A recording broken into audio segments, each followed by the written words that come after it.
Hello and welcome to everyone in VV education services Bhopal. आज हम इस क्लास में एमबीए फोर्थ सेम में बैंकिंग फाइनेंस स्पेशलाइजेशन का जो हमारा सब्जेक्ट है फाइनेंशियल रिस्क मैनेजमेंट, उसकी फोर्थ क्लास या फोर्थ क्वेश्चन आज हम यहाँ पर डिस्क्राइब करेंगे। तो आज का हमारा जो क्वेश्चन है वो है right about risk management process. तो इस क्वेश्चन में हमें यहाँ पर जो रिस्क मैनेजमेंट की प्रोसेस है उसकी प्रोसेस में कौन कौन सी स्टेप्स होती है उसके बारे में हम वन बाय वन डिस्क्राइब करेंगे। फर्स्ट ऑफ ऑल हम देखते हैं कि रिस्क क्या होता है। तो रिस्क एक ऐसी सिचुएशन होती है जिसमें किसी अनसर्टेन इवेंट के कारण जो हार्म या लॉस होने की पॉसिबिलिटीज रहती है उसी को रिस्क कहा जाता है। तो हम यहाँ पर अब देखेंगे रिस्क मैनेजमेंट प्रोसेस को, जिसे हमने यहाँ पर स्टेप बाय स्टेप लिखा है। तो फर्स्ट ऑफ ऑल हम इसमें देखेंगे कि रिस्क आइडेंटिफिकेशन जो इसकी फर्स्ट स्टेप है। तो रिस्क आइडेंटिफिकेशन इस फर्स्ट स्टेप में हम ये देखते हैं कि यहाँ पर जो रिस्क है, रिस्क कौन कौन से हो सकते हैं उनकी यहाँ पर पहचान की जाती है। अब रिस्क की पहचान कैसे की जाएगी या उसको हम कैसे आइडेंटिफाई करेंगे। तो जैसे मान लो कि कोई एक मोबाइल मैन्युफैक्चरिंग कंपनी है, उस कंपनी में हमें यहाँ पर रिस्क को आइडेंटिफाई करना है। अब कैसे करेंगे, जैसे कोई मान लो कि जो सप्लाई डिले हो रहा है या फिर मार्केट की डिमांड कम हो रही है, मशीन ब्रेकडाउन हो रही है, तो ये जो सारी चीज़ें क्रिएट हो रही है यही रिस्क है और इसी को हमें पहचानना है या आइडेंटिफाई करना है फर्स्ट स्टेप में। तो फर्स्ट स्टेप हमारी क्या थी, रिस्क आइडेंटिफिकेशन। फिर आता है हमारी सेकंड स्टेप में हमारा है रिस्क एनालिसिस। मतलब हमें यहाँ पर जो रिस्क है उसका विश्लेषण करना है या हम कह सकते हैं कि इसका एनालिसिस करना है। अब यहाँ पर जो रिस्क है, रिस्क का जो इम्पैक्ट है या जो प्रोबेबिलिटी है मतलब संभावना है उसको हम यहाँ पर समझते हैं या उसकी पहचान करते हैं। तो हम कैसे यहाँ पर रिस्क का एनालिसिस कर सकते हैं। जैसे मान लो कि एक सॉफ्टवेयर कंपनी है। अब सॉफ्टवेयर कंपनी ने यहाँ पर एक ऐप को लॉन्च कर लिया है। अब उस ऐप में यहाँ पर कौन कौन से रिस्क क्रिएट हो सकते हैं हमें उसे एनालिसिस करना होगा। तो कैसे रिस्क हो सकते हैं, जैसे एक ऐप में बग्स आ सकते हैं या फिर जैसे जो कस्टमर का डाटा है वो लीक हो सकता है या जो कहना चाहिए कि जो भी वहाँ इंफॉर्मेशन है ऐप की वो लीक हो सकती है या मार्केट में कोई दूसरे कॉम्पिटिटर के थ्रू और ज़्यादा बेटर ऐप लॉन्च कर दिया जाता है। तो ये पॉसिबल रिस्क है जिसका हमें यहाँ पर एनालिसिस करना है सेकेंड स्टेप में। फिर है रिस्क इवोल्यूशन, मतलब हमें यहाँ पर रिस्क का मूल्यांकन करना है। तो अब हम यहाँ पर कैसे मूल्यांकन करेंगे, तो जो रिस्क है रिस्क को उसकी प्रायोरिटी के बेसिस पर यहाँ पर रैंक दिया जाता है और उसी के हिसाब से या उसी के अकॉर्डिंग फिर उसे हैंडल किया जाता है।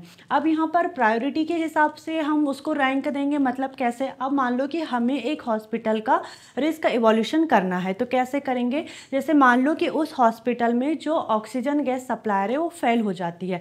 अब यहाँ पर देखो इसके चांसेस तो बहुत कम है, लेकिन जो इसका इम्पैक्ट रहेगा वो कैसा रहेगा, बहुत हाई रहेगा, क्योंकि इससे किसी पेशेंट की जान भी जा सकती है। तो यहाँ पर जो रिस्क की प्रायोरिटी है वो कैसी है, हाई है।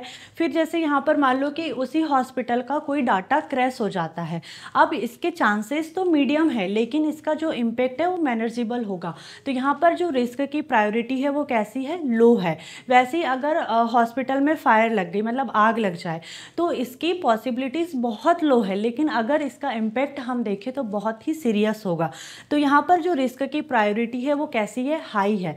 मतलब हम ये कह सकते हैं कि मान लो एक हॉस्पिटल में आग लगी हुई है और उसी हॉस्पिटल में डाटा भी क्रैश हो चुका है। तो डाटा को तो हम बाद में भी मैनेज कर सकते हैं, उससे ज़्यादा हमें इम्पेक्ट तो पड़ेगा लेकिन ज़्यादा इम्पेक्ट नहीं पड़ेगा, हम उसे थोड़े टाइम के बाद में भी यहाँ पर मैनेज कर सकते हैं। लेकिन अगर हॉस्पिटल में आग लगी है तो क्या हम थोड़ा वेट करेंगे क्या कि थोड़ा रुक जाते हैं फिर उसके बाद में हम उसे हैंडल कर लेंगे, नहीं। क्योंकि अगर इसका हम इम्पेक्ट देखेंगे तो बहुत सीरियस भी हो सकता है, बहुत सारा हॉस्पिटल का लॉस भी हो सकता है, जान भी जा सकती है। तो हम अगर दोनों कंडीशन हमारे साथ एक साथ होती है तो हम दोनों कंडीशन में से पहले किसे हैंडल करेंगे, जहां जैसे मतलब आग लगी पहले उसे ही हैंडल करेंगे। तो इसी तरीके से हम यहाँ पर रिस्क का इवोल्यूशन करते हैं, उसकी प्रायोरिटी के हिसाब से हम उसे रैंक देते हैं और हम यहाँ पर ये डिसाइड करते हैं कि पहले किस रिस्क को हैंडल करना है। तो ये होता है रिस्क इवोल्यूशन।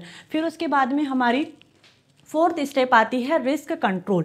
तो देखो रिस्क कंट्रोल में क्या होता है, यहाँ पर एक्शन लिया जाता है रिस्क को अवॉइड करने, रिड्यूस करने, ट्रांसफ़र करने या एक्सेप्ट करने के लिए। जैसे मान लो कि एम्प्लॉय को कोविड-19 होने का रिस्क है, अब हम इसे कैसे यहाँ पर कंट्रोल कर सकते हैं। तो जैसे मास्क या सैनिटाइज़र का यूज़ करके, सोशल डिस्टेंसिंग बना करके, वर्क फ्रॉम होम की पॉलिसी चला करके, या फिर हम कह सकते हैं कि जो रेगुलर बेसिस पर हम ऑर्गेनाइजेशन को या ऑफिस को अपना सैनिटाइज़र कर सकते हैं। तो इस बेसिस पर हम इस रिस्क को कंट्रोल कर सकते हैं। तो ये होता है रिस्क कंट्रोल, जो रिस्क मैनेजमेंट प्रोसेस की फोर्थ स्टेप है। एंड लास्ट स्टेप है हमारी fifth, risk monitoring and review. तो अब देखो इसमें क्या होता है कि रेगुलर चेक किया जाता है कि जो हम यहाँ पर रिस्क कंट्रोल मेथड चला रहे हैं वो सही से चल रही है या नहीं चल रही है। तो अब हम इसे कैसे यहाँ पर चेक करेंगे, कैसे मॉनिटरिंग करेंगे या कैसे हम इसका रिव्यू लेंगे। फॉर एग्जाम्पल जैसे किसी एक ऑर्गेनाइजेशन में जो सीलिंग फैन लगा है वो गिर सकता है, तो यहाँ पर हम, ये तो रिस्क है, अब हम इसे कैसे यहाँ पर कंट्रोल कर सकते हैं या मैनेज कर सकते हैं।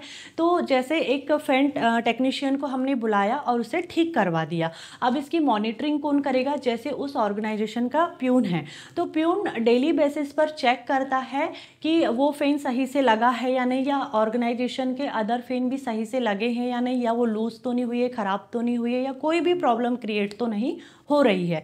तो इस तरीके से यहाँ पर मॉनिटरिंग करता है एक प्यून। और उसका रिव्यू कौन लेता है, तो उस ऑर्गेनाइजेशन में जो मैनेजर है वो वीकली या मंथली यहाँ पर रिव्यू लेता है कि ऑर्गेनाइजेशन में जो फैन है वो सही क्वालिटी से लगे हैं या नहीं, लूज़ तो नहीं हुए, गिरने की कोई पॉसिबिलिटीज़ तो नहीं है। अगर कोई फ़ैन ख़राब है तो उसे चेंज कर दिया जाए, कोई पुराना है तो वहाँ पर न्यू फ़ैन लगा दिया जाए। तो इस तरीके से या इस प्रोसेस के हिसाब से हम यहाँ पर रिस्क की मॉनिटरिंग करते हैं और उसका रिव्यू लेते हैं। तो ये था रिस्क मैनेजमेंट प्रोसेस। सबसे पहले हमने यहाँ पर क्या किया, रिस्क मैनेजमेंट में सबसे पहले हमने यहाँ पर किसी भी ऑर्गेनाइजेशन या इंडिविजुअल के सामने आने वाली जो भी पोटेंशियल मतलब संभावित मतलब रिस्क थे उनको आइडेंटिफाई किया, फिर उसका एनालिसिस किए, फिर इवोल्यूशन किया, फिर उसका हमने यहाँ पर कंट्रोल भी किया, फिर मॉनिटरिंग और रिव्यू भी लिया, और लास्ट में हमने यहाँ पर देखा कि कौन कौन सी प्रॉब्लम्स क्रिएट हो रही है और उस हिसाब से हमने यहाँ पर प्लानिंग करके प्रॉब्लम का सॉल्यूशन किया। तो यही थी risk management process. I hope this topic is clear and thank you for watching this video.